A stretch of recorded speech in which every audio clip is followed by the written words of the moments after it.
지난주에 우리가 유월절과 무교절에 대해서 좀 살펴봤고, 오늘은 이제 첫 유월절이라고 해서 이 유월절은 실제로 애굽 땅에서 이제 유월절을 먹죠. 그리고 이제 뒤쪽에 가면 이제 유월절 규례가 대해서 나오는 것, 이거는 이제 출애굽을 한 다음에 그 이후에 애국 땅을 떠나서 이제 그 유월절을 기념하는 것이 언급되어 있어요. 그래서 오늘 우리가 먼저 다뤄야 될 첫 유월절과 유월절 규례는 그렇게 좀 나누어 봐야 합니다. 그러니까 첫 유월절은 실제적인 어떤 유월절을 음식을 먹는 것이고, 그것을 기념하는 것과 이렇게 구분해야 될 것이 있고요. 그 중간에 이제 하나님께서 이제 열 재앙 중에 마지막 재앙인 처음 난 것들, 초태생들을 다 이렇게 치는 그런 어떤 재앙이 있습니다. 그래서 오늘 우리가 이 나눠야 될 말씀이 많은데, 나누는 데까지 나누죠. 이번 주에 이제 이틀 했으면 아마 대략 12장을 마칠 수 있었을 것 같은데, 아마 다 마치기는 힘들 것 같고, 뭐 하는 데까지 이렇게 하면 될 것 같습니다.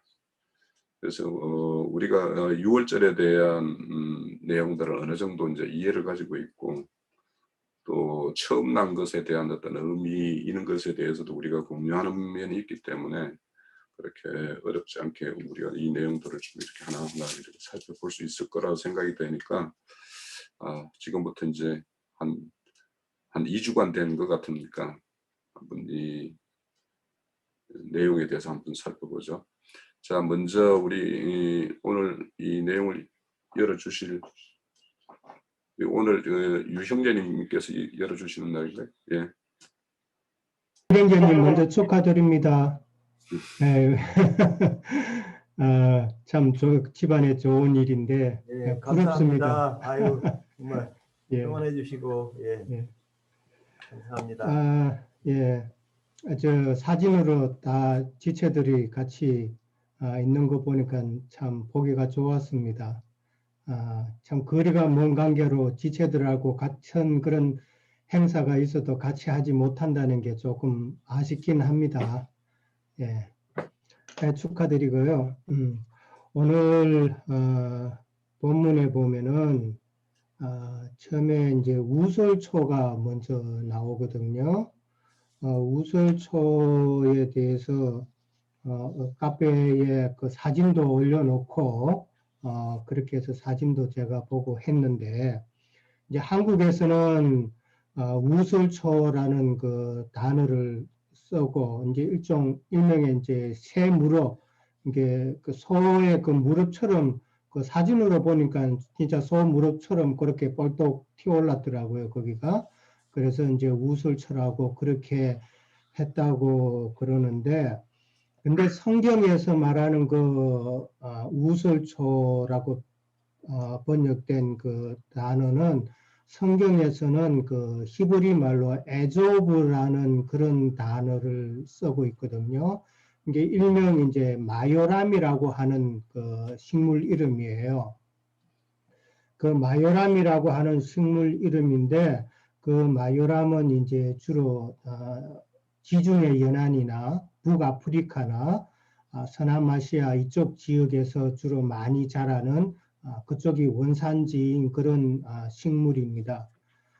한국에서 우설초라고 사진으로 보여주신 그거는 일종의 그 비름나물이라는 거 있죠. 비름과에 속하는 그런 단연초 식물인데, 저희 집에도 뜰에 보면은 비름나물이 자라고 있어요. 그래서 그 비슷한 종류라고 그렇게 보는데, 성경에서는 마요람이라고 하는 그 단어를 이제 쓰는데, 이 그 마요람은 문둥병에서 정결함을 받을 때 쓰는 그런 정결 재료로 쓰고, 그 다음에 죽은 자를 만진 그 부정한 자들, 이런 다들이 다 정결함을 받을 때에 정결 예식으로 그 마요람, 그 성경에 지금 우설초로 번역된 것을 쓰는데, 참 이 마요람 우설초는 히브리인들에게 있어서는 상당히 밀접한 생활 가운데서 아주 밀접한 그런 식물이라고 보면 됩니다. 일종의 그 정결한 그런 표상으로 쓰이는 식물이기 때문에 늘 히브리 사람들이 평소에도 꺾어서 다발로 묶어서 집안에 걸어놓고 일종의 이제 건조시키죠. 건조시키고 이러기 때문에 상당히 밀접한 그런 식물입니다. 사실 지금 성경에 보면은 유월절 그날에 하나님께서 우솔초를 준비해서 우솔초에 그 어린 양의 피를 묻혀서 바르라고 그렇게 했는데 인구가 얼마나 됩니까? 장정만 좀 고담 장에 보면은 장정만 60만 명, 그러니까 한 200만 명이 되죠. 가구 수로 따지면은 한 가구에 사람으로 나눠서 본다면은 한 3만 가구가 넘는 그런 가구 수입니다. 근데 우솔초를 하나님이 준비해야 된다고 그러니까 그걸 한꺼번에 다 준비하려고 나가려면은 그건 좀 상식이 안 맞죠. 이제 그런 걸로 봐서 이 우솔초라는 것은 이제 마요람은 히브리 사람들이 옛날에 우리나라 한국에도 시골에도 보면은 농사 짓고 나오면은 그 시래기 그거 다 걷어다가 씻어서 뭐 말리고 그랬잖아요. 그런 거하고 똑같은 습관이다라고 이제 이해를 하면은 쉽게 이해가 될 것 같아요. 그런 식으로 각 가정마다 마요람 그 우슬초가 늘 준비되어 있었기 때문에 하나님이 이제 그렇게 명령을 하셔도 아무런 문제 없이 다 우슬초를 다 가지고 그렇게 행했다는 것이죠. 예, 그렇게 이해를 하면 될 것 같고요. 제가 자료를 좀 찾아보니까 이 우솔이라는 말이 한국에만 그렇게 돼 있고 아까 말씀드렸듯이 성경이 나오는 그 에조브, 그 마요람하고는 지금 좀 다르게 그렇게 표현이 되더라고요. 이게 마요람의 일종인 그 다른 식물이 있는데 그게 오리가문이라는 그 식물이 또 있어요. 뭐 그 식물이 있는데 그 식물은 향기가 좀 더 강하고 그래서 중국에서도 대만에서도 서식하고 있대요. 그래서 이제 그게 이제 향신료나 이런 식으로 해서 중국 가면은 그 음식에다가 향신료를 많이 치잖아요. 그런 일종의 향신료로도 쓰이기 때문에 중국에서는 이게 우지라고 불린다는 거예요. 그 우지라고 불리는데 중국 한자 성경이 한국어로 넘어오면서 이 우지가 또 그렇게 인식이 그러니까 소우자를 쓰면서 우술초로 바뀌지 않았나 그렇게 추측하는 자료를 제가 봤습니다. 어디까지 뭐 참고니까요. 자, 근데 이제 우술초라는 것은 이제 우리가 성경에 보면은 열왕기상 4장 33절에 보면은 담에 나는 우술초라고 이제 그렇게 설명이 돼 있죠. 담이라는 것은 이제 우리가 영적으로 표현해서는 하나님과 나 사이에 막힌 담을 말하잖아요. 거기서 나는 담에서 나는 우술초라고 표현을 했는데 하나님과 나 사이에 그 막힌 담에서 나오는 그 우술초는 육체의 연약함으로 생긴 우리의 모든 그 죄악과 허물을 상징한다라고 그렇게 우리가 인식을 하면 되겠죠. 근데 이 우슬초가 성경에 보면은 백향목과 함께 정결한 재료로 쓰이는 걸로 많이 표현이 되어 있죠. 근데 백향목이라 그러면 백향목하고 우슬초가 같이 등장을 했어요. 그 백향목이라는 것은 상당히 고급 그런 목축 재료잖아요. 목재 재료잖아요. 그러니까 상당히 고급이고 높은 그 뭐 지위에 있는 그런 것을 연상하는데 거기에 비해서 이 우슬초는 담에 나는 아주 보잘것없는 그런 비천한 재료라는 것이죠. 그러니까 그런 비천한 재료가 하나님의 그 정결의 재료로 쓰인다는 것은 우리가 한번 생각해 봐야 되겠죠. 그러니까 그런 우리의 그 연약한 부분들이지만은 그 죄인이지만은 그 예수님의 그 피에 적심을 받으면은 우리는 하나님의 정결 예식에 쓰이는 정결한 그런 도구가 된다는 그런 영적 의미도 우리가 생각하면은 우설초에 대해서는 뭐 간단하게 그렇게 설명이 될 것 같습니다. 그러니까 이 담이라는 표현도 성경에 보면은 에베소서 2장 14절인가요? 거기 보면은 원수된 것, 곧 중간에 막힌 담을 자기 육체로 허셨다는 그런 표현이 있죠. 예수님께서 십자가에서 그 담을 푸셨다라고 되어 있는데 이제 성소와 지성소가 이제 나뉘는 것으로 이제 우리는 잘 알고 있죠. 근데 이 담을 갖다가 하나님 앞에 나가려고 무지 노력하는 사람들도 있죠. 이거는 예수님만이 하실 수 있는 건데 자꾸 인간이 노력해서 선하게 살고 거룩하게 살고 이러면은 구원을 얻을 것이라고 생각하는 그런 인본주의 사상이 많이 있는데 그런 것은 절대로 성경적이지 않다는 것을 우리가 알 수가 있죠.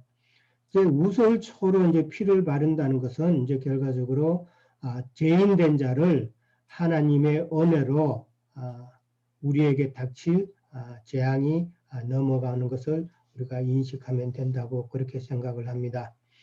그 다음에 이제 오늘 성경에 보면은 제가 한 가지 성경을 쭉 보다가 출애굽기 12장 7절에는 우설초로 문지방과 문설주와 임방에 피를 바른다라고 그렇게 표현이 되어 있어요. 그리고 오늘 본문의 12장 22절에 가면은 문임방과 좌우설주에 뿌린다는 표현이 또 있어요. 왜 이렇게 같은 우설초를 가지고 하나는 바른다는 표현을 쓰고 하나는 뿌린다는 표현을 쓸까? 이렇게 좀 제가 좀 생각을 해봤어요. 그냥 똑같이 그냥 뿌린다고 하든지 바른다고 하면 될 텐데 왜 이렇게 표현을 하셨나? 히브리 원어를 제가 좀 보니까 바른다는 표현은 나탄이라는 표현을 썼더라고요. 그 단어를 썼더라고요. 근데 이 나탄이라는 그 단어의 뜻에는 어떤 지정한다는 그런 의미가 있어요. 그래서 하나님께서 바른다는 표현일 때는 하나님께서 표식을 하는 그런 의미로 그렇게 쓰신 것이 아닌가 생각이 되어지고 그 다음에 22절에 그 뿌린다는 그 표현은 히브리 단어로 나가라는 단어를 썼더라고요. 거기에는 손을 대다, 그 다음에 치다라는 그런 의미가 있어요. 그래서 하나님께서 손을 대는 것은 우리를 정결케 하는 것이 아닌가, 그렇게 의미가 이제 생각이 되어지더라고요. 그래서 바르고 뿌린다는 의미는 하나님께서 너는 내 것이라 인치시고, 그 다음에 뿌린다는 것은 너는 정결하라는 그런 의미가 아닌가 그렇게 생각이 되어지더라고요. 그러니까 우설채 피 뿌림으로 피 발음으로 이제 우리가 하나님의 자녀라는 것을 하나님께서 표시를 하시고 그 다음에 뿌림으로 너는 항상 내 앞에서 완전하라고 하신 그 아브라함에게 하신 말처럼 항상 정결한 믿음의 삶을 살아라. 우리가 정결한다는 것은 바른 말씀, 바른 예수, 바른 영을 항상 우리가 우리의 것으로 삼고 그렇게 온전한 믿음의 생활을 한다는 것이죠. 저는 그렇게 이해를 했습니다. 그 다음에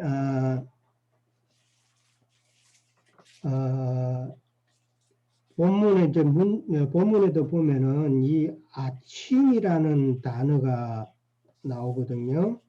아침까지 문 밖에 나가지 말고 안에 이제 있으라 그랬는데 사실 문 밖에 나가면은 죽죠.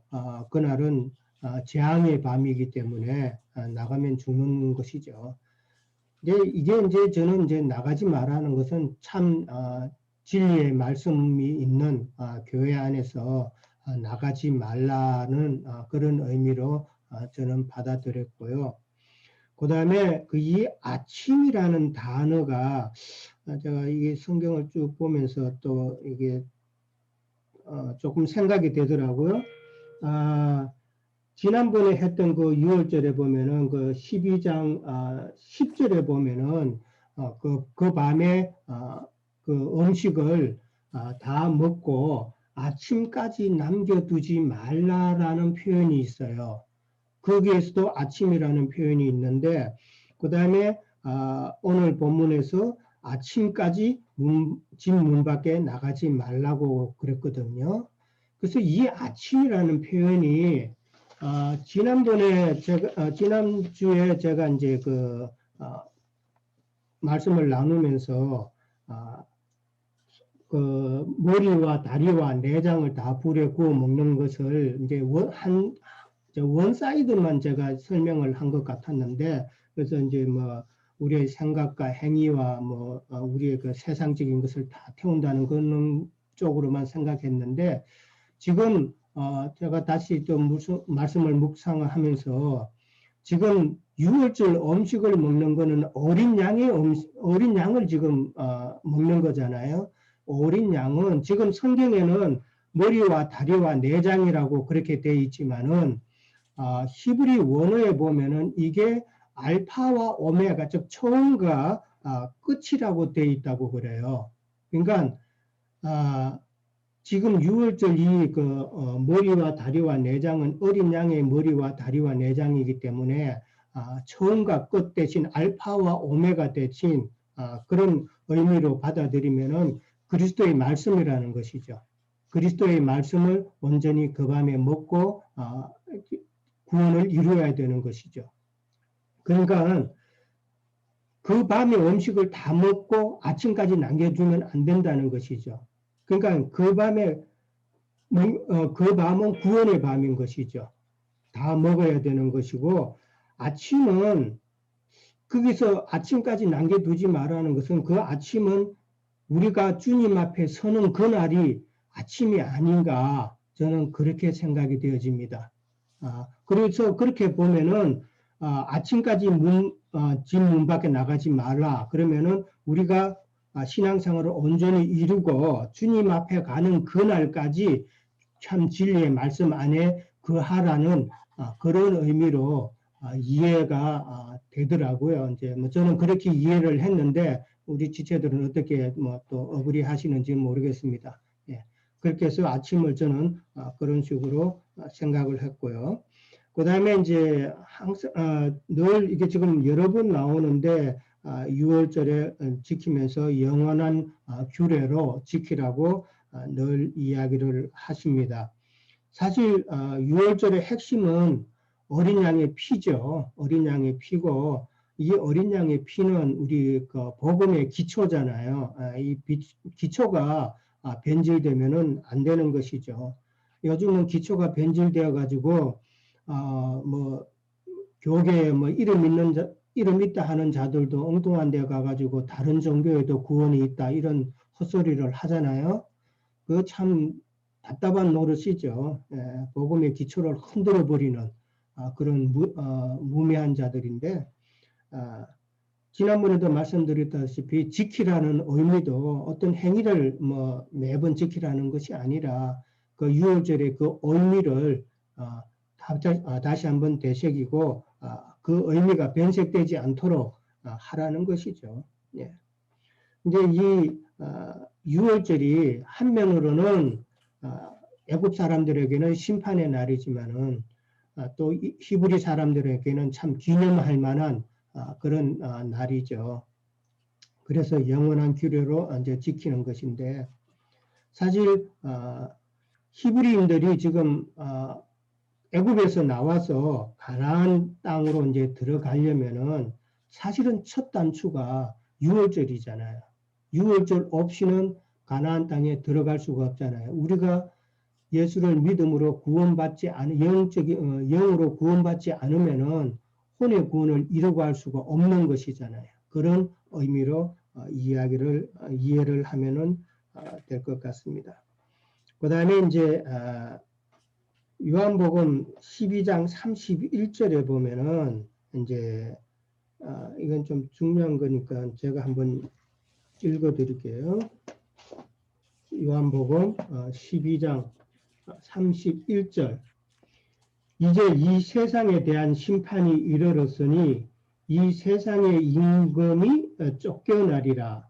내가 땅에서 들리면 모든 사람을 내게로 이끌겠노라 하시니. 지금 출애굽을 막는 바로 즉 마귀죠. 마귀를 멸하려면은 반드시 어린 양의 피, 즉 십자가 사건이 있어야 된다는 것을 지금 이 요한복음 12장 31절을 통해서도 볼 수 있잖아요. 내가 땅에서 들리면 십자가 사건이죠. 십자가 사건이 있어야 이 세상 임금이 쫓겨나서 내 백성을 내게로 인도한다라는 그런 내용이죠. 지금 출애굽하는 이 내용하고 지금 똑같은 내용이잖아요. 예, 아주 중요한 말씀인 것 같아서 언급을 했고요. 요한복음 6장 53절에 보면은 인자의 살과 인자의 피를 먹고 마시지 않으면은 그런 자들한테는 그리스도의 생명이 없다라는 표현도 있어요. 요한복음 6장 53절에 보면은 그러니까 예수님의 그 살과 피, 진리의 말씀, 예수님의 그 영을 우리가 취하는 것이 참 생명을 우리가 가지는 근원이라는 것이죠. 제가 처음에 그 기성교계에서 나와가지고 베다니 아침, 그때 베다니 아침에 금기름 붓는 집에 오기 전에 한 3년 동안은 그것도 세상 교계하고는 조금 다른 그런 좀 앞선 그런 교회를 한 3년 다닌 적이 있었습니다. 3년 다닌 적이 있었는데 그 교회 목사님이 늘 설교하는 말이 강조하는 말이 생명이었었어요. 그래서 기성교계에서는 생명이라는 단어를 그렇게 많이 안 씁니다. 강조를 안 해요. 그냥 믿음 생활 잘하고 봉사 열심히 하고 뭐 그런 쪽으로만 나가기 때문에 이 성경에서 말하는 그 중요하게 생각하는 생명이라는 말은 잘 안 하는데 이 목사님은 그거를 많이 강조를 하셨어요. 그래서 그때는 생명이 그게 정확하게 또 그렇다고 정확하게 설명도 안 해주셔. 그냥 생명이 있어야 된다. 뭐 그런 말만 했는데 근데 참 생명이 뭔가 궁금했어요. 궁금했는데 이제 우리 금기름 붓는 집에 와서 이제 느낀 것은 참 생명이라는 것은 우리가 진리의 말씀으로 하나님의 말씀을 영으로 깨닫는 것이 이게 참 생명이구나. 그러니까 요한복음 6장 53절에서도 내 피와 살과 피를 먹고 마시지 않으면은 진리의 말씀이잖아요. 예수님의 그 영이잖아요. 그 영이 없으면은 생명이 없다 그랬어요. 예, 참 중요한 말이라서 같이 증거를 합니다. 예, 오늘은 뭐 제가 이제 가능한 시간을 조금씩 줄이려고요. 여기까지만 일단 하겠습니다. 예. 우선 첫 달락 우리 첫 6월절에 대해서 이렇게 말씀을 주셨는데 그 형제님 말씀을 들으면서 피 바른과 뿌린 거에 대해서 이렇게 말씀을 하신 것을 들으면서 이 바른다라는 것은 뭔가를 온전히 이렇게 덮는다라는 이런 어떤 의미로 이렇게 다가와서 이게 온전한 어떤 속죄의 어떤 것이 단체적으로 이루어지는 면이 말하는가, 그리고 뿌린다라는 것은 어쩌면 또 개인적으로 이렇게 뿌림을 받는 어떤 이런 건가, 이런 생각이 조금 들었어요. 자, 아침에 대해서 이렇게 말씀을 하셨고 한데 그 아침은 아무래도 그 죽음의 근세가 떠나가는 그 아침을 말하지 않을까 싶은 생각도 들으면서 생각을 했습니다. 문 밖에 나가지 말 것은 무엇을 말하는 것이며 어떻게 실현됩니까? 이 말씀을 좀 문에 대해서 이렇게 좀 눈에 들어왔어요. 그래서 아침 문이 어떤 의미가 있는가. 그래서 성경에 보면 문이 많이 나와요.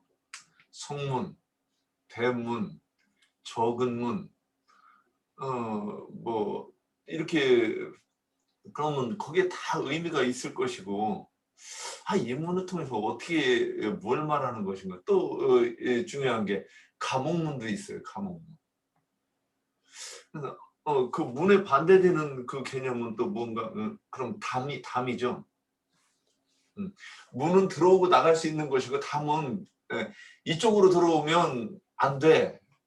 일리 들어오면 여기를 넘으면 도둑놈이야 이런 뜻이고, 그러면 문은 그래서 내 마음대로 안에 들어가서 내 마음대로 다 잠고 할 수 있으면 바깥에 있는 사람을 내가 통제할 수 있는 내 마음대로 할 수 있는 문이고, 근데 문을 잠그는 것이 밖에 있어 가지고 안에 있는 사람을 단속하면 감옥이다 이런 것으로 이렇게 이제 일단 봅니다. 그런데 이제 더 중요한 거는 그럼 문은 이 문을 들어가고 못 들어가고, 그래서 천국문을 열쇠를 가지고 그 문을 못 들어가게 하는 자가 있고 누가 오면 또 들어가라고 문을 열어주는 자가 있죠. 그래서 주님의 종들은 천국문을 열고 사람들로 그쪽으로 들어가도록 안내를 하고, 악한 종들은 그 문을 막아서며 이렇게 사람을 단속한다는 거죠. 그런데 오늘 그러면 그 문이 그러니까 누가 단속하는 문이 되는가는 그걸 누가 정하는가? 그 안에 있는 사람들이 정한다고 봅니다. 그 집주인이. 그러면 그 집주인이 누구냐? 나인 거죠. 그 집주인이 있죠. 집주인이. 그러면 우리 집은 우리 아버지가 대표해서, 그러면 그 문패에도 우리 아버지 이름이 있었어요. 아주 옛날에는 할아버지 이름이 있더라고요. 그 문패가 돌아가신 할아버지 문패가 위에 있고, 그 다음에 우리 아버지 문패가, 살아계신 우리 아버지 문패는 그 아래에 있고. 그러면 이 문에 대한 주권은 우리 아버지가 있어서 우리 아버지가 야 너 우리 집에 오지 마 그러면 올 수는 있어도 이렇게 편하게 쉽게 이렇게 올 수 없는 것이죠.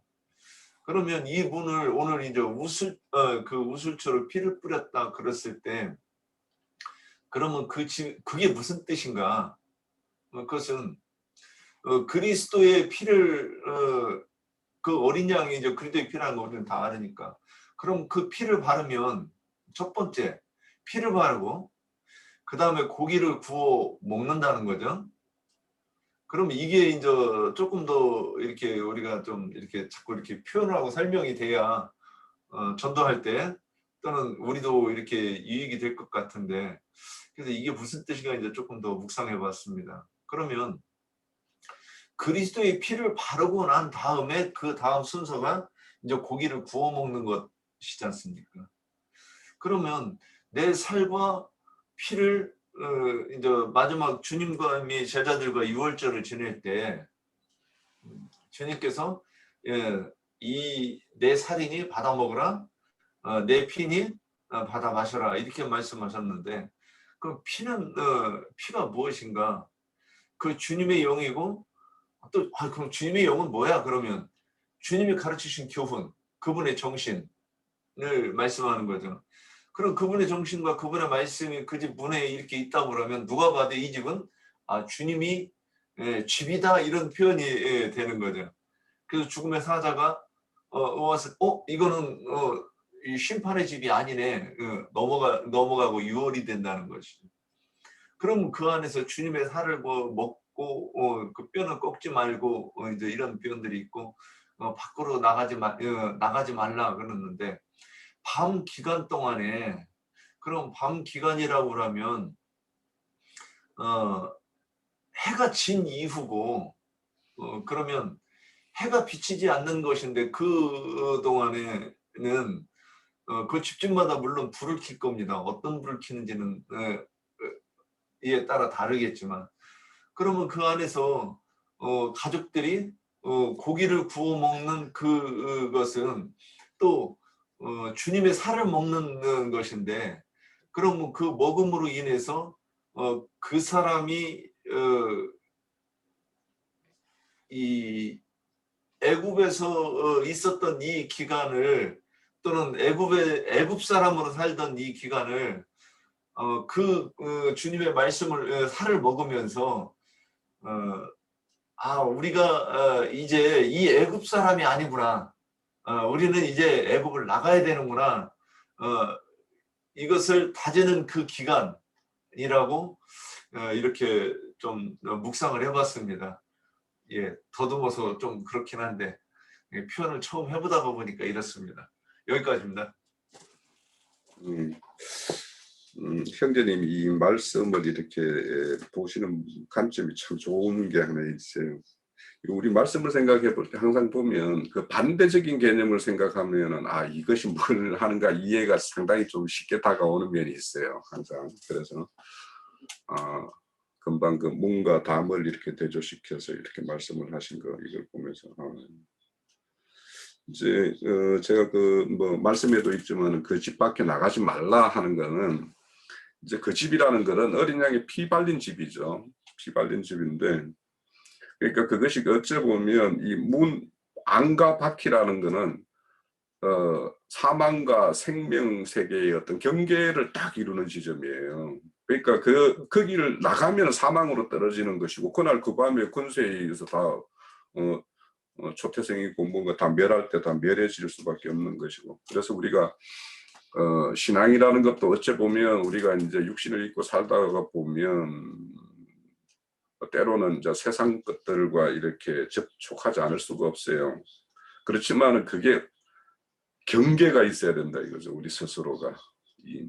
그래서 그 경계를 잘 이렇게 지켜야지 삶을 하나님의 어떤 보호를 받는 거죠. 그래서 이제 우리가 이제 이따가 가다 보면 이제 도피성 같은 경우도 도피성 밖으로 나가면은 그는 보수자에게 죽임을 당해도 아무 말을 못하죠. 그와 같고 또 이 여리고성이 다 무너질 때도 하나님의 보호하신 그 라합의 집은 딱 보호를 해요. 그러면 그 라합의 집 안에 있을 때 그와 함께 이렇게 보호받는 것이고 오늘도 이따가 이제 뒤에 가면은 그 이스라엘이 출애굽을 할 때 그 잡족들이 한꺼번에 막 무리를 지어서 나와요.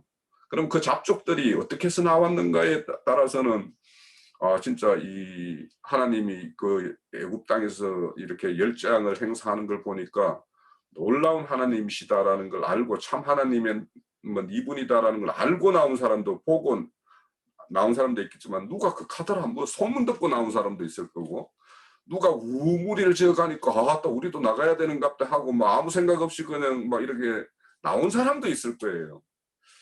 저는 아마 그렇게 나온 사람 같아요. 그냥 제가 이 교회 와 보면 나 나오려고 나온 것도 아니고 그냥 뭐 남들이 가니까 뭐 하는 데인데 뭐 이렇게 싶은 생각도 들고 우리 식구들이 거기 몸담고 있는데 뭐 저기가 진짜 사실은 이제 그 첫 교회 가가지고 뭐 교회가 그렇지 하고 이렇게 갔는데 교회가 어떻게 세상만 또 못하지 이런 생각이 딱 들어서 이거 뭐 진짜 뭔가 알아봐야 되겠다 싶어서 사실은 저도 이제 이렇게 이 길을 오게 된 거예요. 그러니까 그렇게 나오는 것도 여러 방면이 있는 것 같습니다. 예. 또 이어가죠. 이렇게 저기를 통해서라도 어쨌든 좀 감사하고 지체님들이 좀 오셔가지고 어제 자리를 빛내주셔서 너무 고맙고 감사합니다. 하여튼 어떻게 제가 뭐 고맙게 표현을 할지 하여튼 참 두고두고 이제 또 이렇게 은혜를 갚는 날이 있기를 바라겠습니다. 저는 이제 뭐 좀 이렇게 포괄적으로 많이 이렇게 생각을 해봤는데요.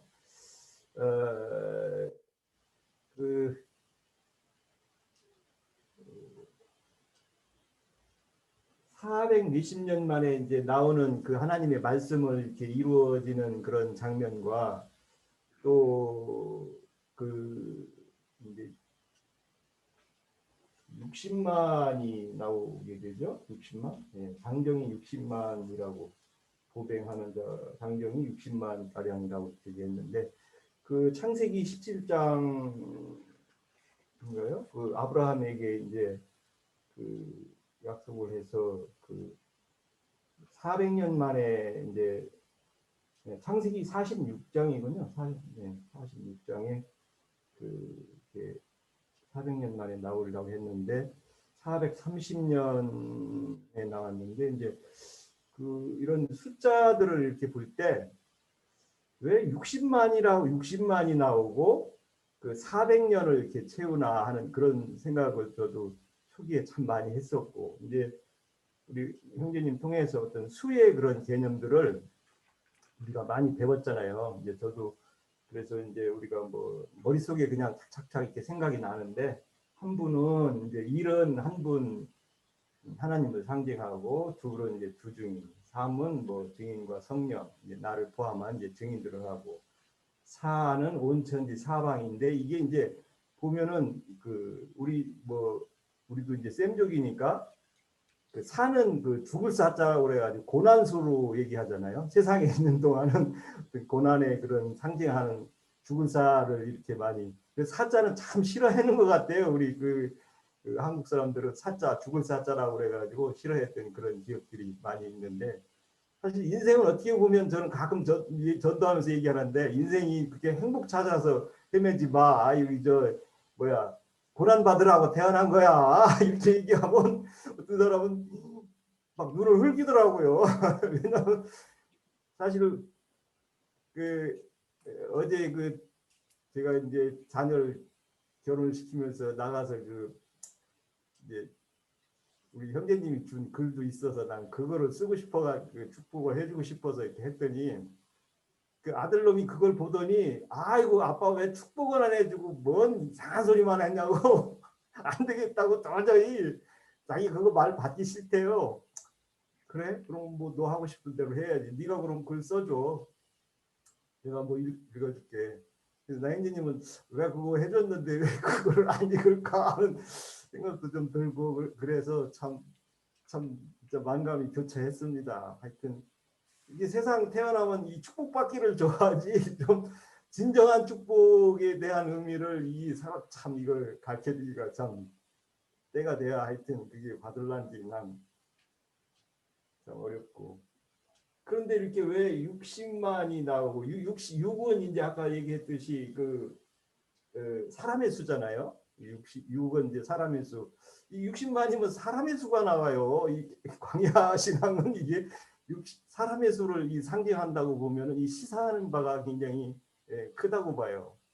왜 하필이면 한 70만이나 남겨진 7천인이 나오면 좋을 텐데 왜 또 60만을 이렇게 데리고 나와가지고 주님이 이렇게 또 저기를 이끌어 가시는지 참 곰곰이 생각을 많이 해보면 이 광야 신앙은 이 유괴수로 이 좀 상징이 되고 이 유괴수를 아무리 이렇게 하나님 제사장으로 이렇게 세우려고 해도 안 되더라는 거죠. 그래서 이제 새로 난 자들로 다시 여호수아를 해가지고 이렇게 가는 그런 요단을 건너는 그런 장면이 이제 연상이 되는데 그래서 이제 7은 뭐 교회 수라고 해서 우리가 뭐 다 알듯이 7교회를 다시 세워서 그 사역자들을 다시 부르고 하는 이런 수에 대한 것만 우리가 이렇게 생각을 해봐도 참 정말 그 성경이 이렇게 줄줄줄 풀리는 것 같아요.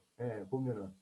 그리고 이제 9는 충만수고 10은 완전수고 또 이제 12사도를 두는데 완전수에다가 두 증인을 합한 12로 이렇게 상징을 해가지고 이렇게 주님이 이 구원사적인 거 이런 걸 이렇게 운영해가는 거 보면은 참 우리가 이렇게 뭘 이렇게 깨달을수록 늘 이게 모든 게 이게 그냥 아무렇게나 하는 게 아니구나. 이 수도 그렇고 이 400년을 그 애굽에서 이렇게 연단을 시켜서 제사장을 하려면 나이가 30이 돼야 되잖아요. 예수님도 사역은 30대에 또 이렇게 했고 그리고 또 우리 그 레위기에서도 30이 돼야 어떤 제사장으로서의 역할을 이렇게 하게 하는 그런 것들을 술 개념으로만 이해를 해도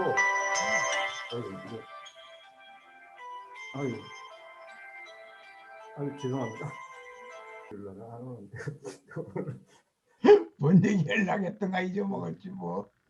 하신 곳에서 이제 기억을 하라고 하는 그런 것이 나오는데, 그래서 이제 이름을 두고서 그걸 기억을 하라 하면은 이 종교인들은 꼭 어떤 날짜를 두고 그걸 지켜요. 종교인들은. 예.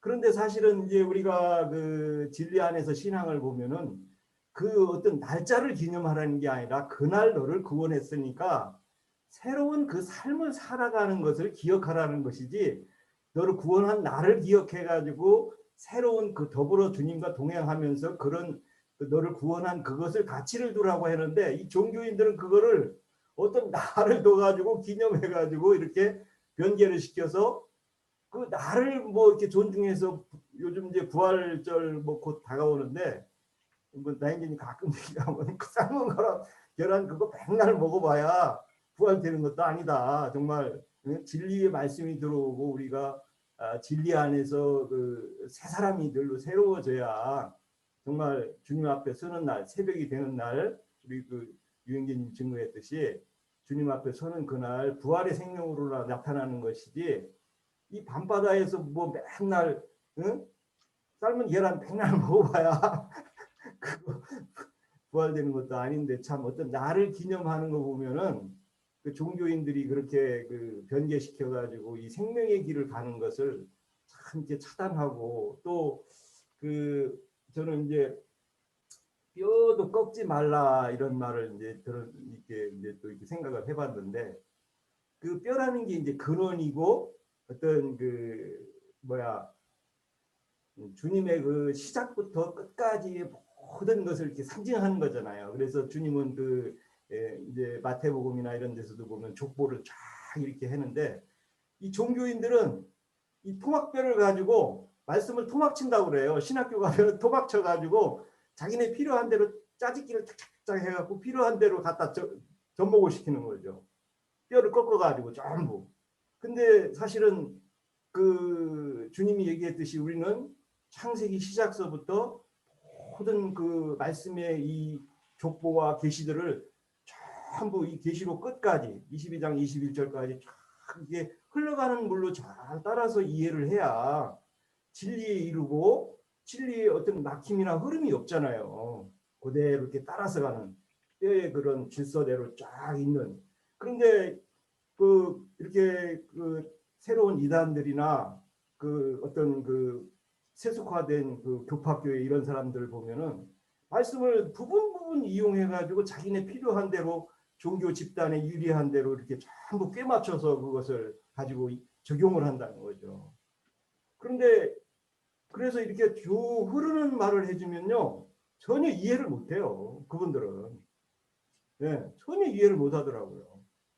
이게 참 그 마귀 사탄의 역사는 참 대단한 거죠. 그래서 다른 복음, 다른 영, 다른 예수가 이렇게 전부 세뇌돼 가지고 사람의 생각으로 완전 인이 쳐져 가지고, 그럼 그 사람들은 뭐 666 하면은 무슨 어떤 짐승이 나와가지고 막 무슨 표를 주는 그런 걸로만 그렇게 이해를 해가지고, 이렇게 그 흐르는 말로 주님이 주시는 걸로 이렇게 이해시키면 666이 사람의 생각이고 사람의 수라는 게 금방 이게 이해가 돼가지고 바로 이렇게 온전하지 않은 말씀이라는 것들로 이해를 할 수도 있는데도, 참 우리가 진리 안에 있다는 게 이런 또 진리 사역자들을 만나서, 진리의 형제님들 만나서 이렇게 정말 진리 안에 자유하고 새로운 날들로 우리가 늘 주님이 계시록 3장 20절은 3장 20절로 한번 제가 보면서 마칠까 합니다. 계시록 3장 20절.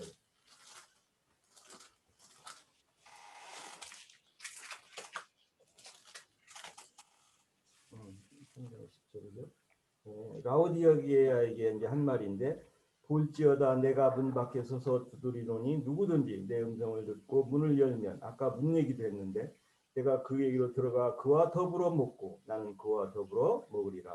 더불어라고 그랬는데 이게 이제 헬라어로는 메타라고 이렇게 해서 동행한다는 거죠. 주님과 함께. 예, 그래서 임마누엘 되신 주님이 나와 동행하는 삶 속에서 피눈을 입는 동안 주님과 동행하면서 끝날까지 주님과 말씀을 따라서 동행하는 우리 지체들 되고 주님의 몸된 문으로 들어온 우리 주님의 몸된 교회들에서 이게 참으로 남은 여생들을 진리의 교회 생활로 우리가 같이 가기를 기도합니다. 마치겠습니다. 네. 예, 또 이어주실 분 계신가요? 예, 얼짜자매님. 예. 네. 저는 유영재님 말씀을 듣다 보니까 조금 이렇게 깨달음이 왔는데요. 바르고 뿌린다고 그러셔서 저는 그게 바른다는 거는 너는 내 것이다 인친다고 그러셨잖아요. 그랬을 때 그거는 영에 해당하는 부분이고 속죄에 해당하는 거고 뿌린다는 거는 이제 수시로 우리가 뿌려야 되니까 속건에 해당하는 거며 저는 그렇게 이제 깨달음이 왔어요. 다른 거는 준비를 했었는데 하다 보니까 이제 제가 문에 대해서도 윤영재님이랑 이렇게 교통하신 거 보고 히브리서 9장이에요. 히브리서 9장 14절에 그 말씀이 생각이 났어요. 하물며 영원하신 성령으로 말미암아 흠없는 자기를 하나님께 드린 그리스도의 피가 어찌 너희 양심을 죽은 행실에서 깨끗하게 하고 살아계신 하나님을 섬기게 하지 못하겠느냐. 그러면서 제가 신명기 4장 9절에 오직 너는 스스로 삼가며 내 마음을 힘써 지키라. 그리하여 내가 눈으로 본 그 일을 잊어버리지 말라. 내가 생존하는 날 동안에 그 일들이 내 마음에서 떠나지 않도록 조심하라. 너는 그 일들을 내 아들들과 내 손자들에게 알게 하라. 그러면서 10절에 중간에요. 나를 경외함을 배우게 하며 그 자녀에게 가르치게 하라 하심에 그랬을 때 이게 이제 규례를 영원히 지키라고 그러셨잖아요. 그랬을 때 저는 그래서 이게 이제 문하고 또 피 뿌리는 거하고 뭐 우슬초는 많이 우리가 들었으니까 그랬고 이게 깨달음이 와서 잠깐 했습니다. 여기까지입니다. 네. 또요. 또 이어주실 분 계신가요? 자, 그러면 채 시간 예, 니나 자매님요.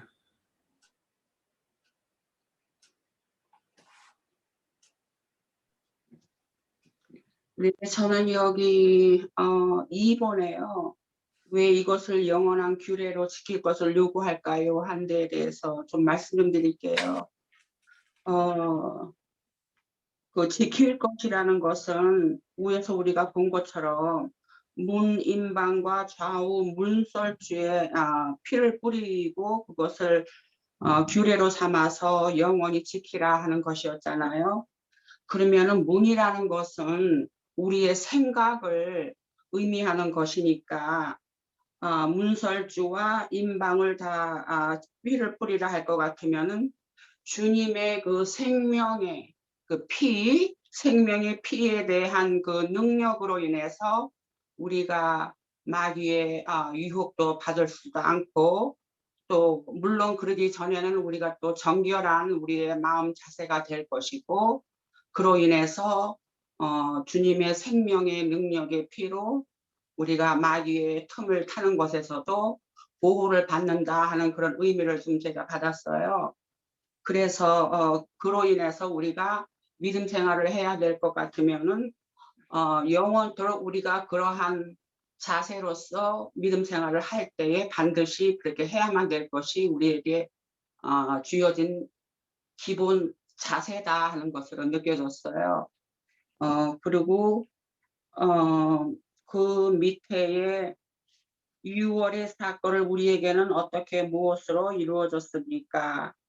하는 것이 결국은 또한 그로 인해서 예수님께서 우리를 모든 죄에서 속죄하시고 구속을 받을 수 있고 또 그로 인해서 예수님의 그 영이 우리 안에 실제로 들어오시는 그런 과정까지 다 우리에게 주셨고 또 그로 인해서 우리는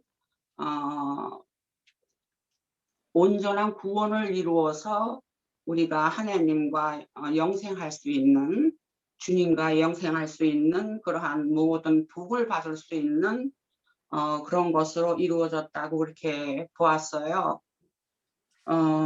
그리고 그 다음에는 복음의 시대와 교회 시대를 사는 우리는 어떻게 6월절 기념을 해야 할까요?